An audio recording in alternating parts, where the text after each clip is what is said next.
ভুলবো না, তিলোত্তমা তোমায় আমরা ভুলছি না, ভুলবো না, ভুলবো না। দাবি এক, দফা এক।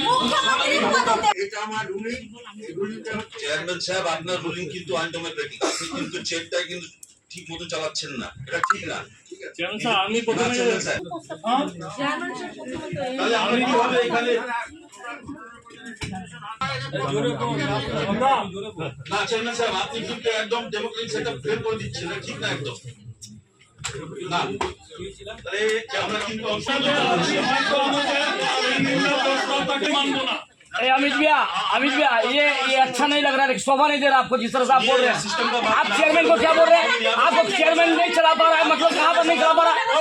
हर मीटिंग को आप नहीं हमसे चिल्ला के मत बोलिए, चिल्ला के मत बोलिए। आपको आज आना है, हमको मालूम है, आपको कोई आना नहीं है। हाँ हम जानिए, मालूम है, हाँ जानिए। आज आप यही लाए हैं।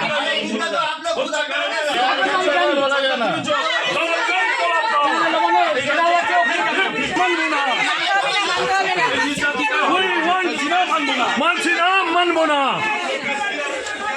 এ বলতে চাই ঠিক ঠিক ঠিক ঠিক।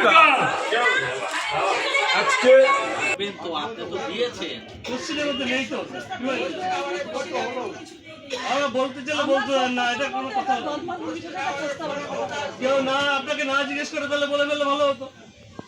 কেউ বলে ফেললো তাহলে আমাদেরকে বলতে চাই হোক। আপনারা যদি না শোনেন তাহলে কি করে বলবো? আমরা তো বললাম তাহলে এরপর থেকে চেয়ারম্যানের পারমিশন নেওয়ার কোনো ব্যাপার থাকবে না। তাহলে We want justice. We want justice. দফা এক, দাবি এক। মুখ্যমন্ত্রী পদত্যাগ। দফা এক, দাবি এক। মুখ্যমন্ত্রী পদত্যাগ। দফা এক, দাবি এক। মুখ্যমন্ত্রী পদত্যাগ। দফা এক, মুখ্যমন্ত্রী পদত্যাগ। এই অবৈধ মানছি না, মানবো না। মানছি না, মানবো না। চেয়ারম্যান তোমাদের ঠিক ঠিক ধিক্কার। ঠিক ঠিক ধিক্কার। এই চেয়ারম্যানের রায়দার অগণতান্ত্রিক প্রবেশ আমরা মানছি না, মানবো না। মানছি না, মানবো না। আজকে পদত্যাগ করলেন শুরুতেই, কারণ এর কারণ হচ্ছে পশ্চিম বাংলা যেভাবে নারী নির্যাতনের দিন পর দিন ঘটনা বেড়ে চলেছে।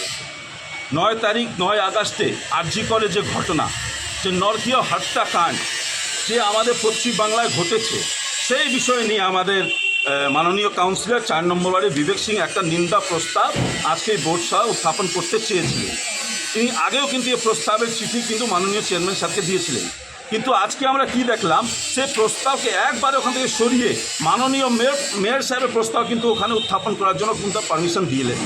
এটাই নিয়ে আমাদের প্রতিবাদ ছিল, কারণ পশ্চিমবাংলায় যেভাবে এখানকার রাজ্য সরকার চলছে, একটা নারী বিরোধী সরকার, মহিলা বিরোধী সরকার, সেই বিরোধে আমরা কিন্তু আজকে একটা নিন্দা প্রস্তাব আনতে চেয়েছিলাম। কিন্তু যেহেতু এখানে কোনো গণতন্ত্র মানা হচ্ছে না, মাননীয় চেয়ারম্যান সাহেব নিজের মতন নিজের কায়দায় রুলিং দিচ্ছেন, সেটা কোনোদিন মানাই যায় না। উনি কোনো অ্যাক্ট ফলো করছেন না, কোনো রুলস ফলো করছে না, শুধু দলীয়ভাবে কিন্তু এখানে বোর্ডটাকে পরিচালনা করতে চেয়েছেন।